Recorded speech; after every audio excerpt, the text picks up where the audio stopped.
Like all cheeses, mozzarella starts from milk.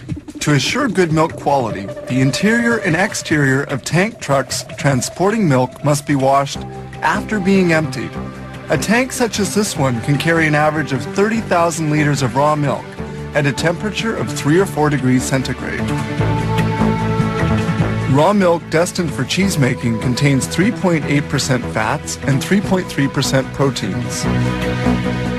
They store the milk and whey, a milk byproduct, in these immense silos, each with a capacity of 225,000 liters.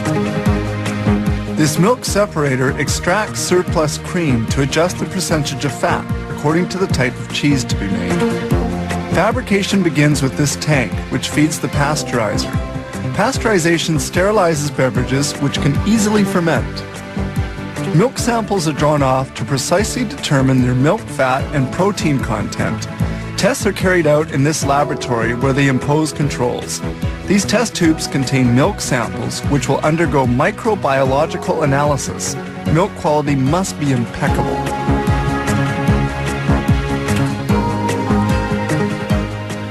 This is a curdler with a 25,000 liter capacity into which milk and other essential ingredients for making mozzarella are introduced, such as the enzyme rennet that curdles the milk.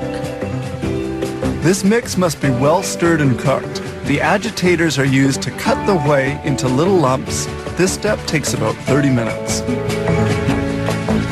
The temperature of the tanks depends on the type of cheese they're making.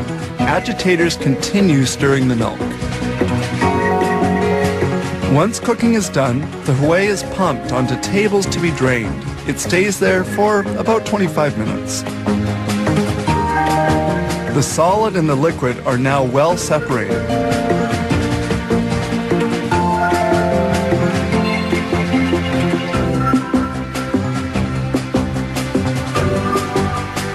The liquid we see draining is called lactose serum. The lactose serum will be concentrated and transformed into milk byproducts.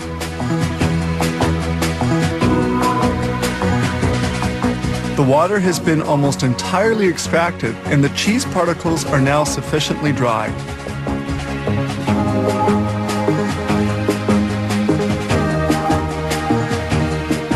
This large automated blade then moves cheese particles towards the next step. That is toward the molder.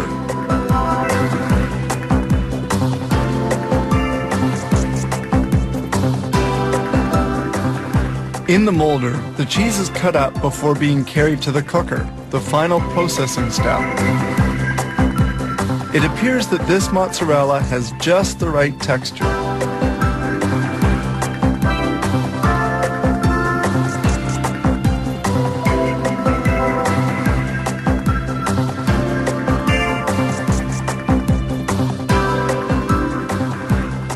The cheese finally arrives at the molder, which will give it the proper shape.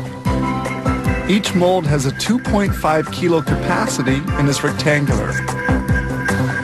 Brine, a salt solution, serves to cool as well as to salt the cheese blocks. The blocks are unmolded and fall into a brine tank.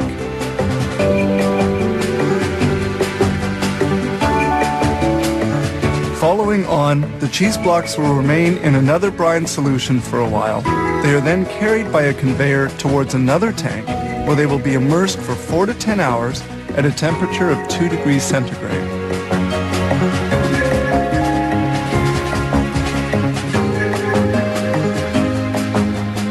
Sprays of brine remove the foam which forms at the surface of the tank.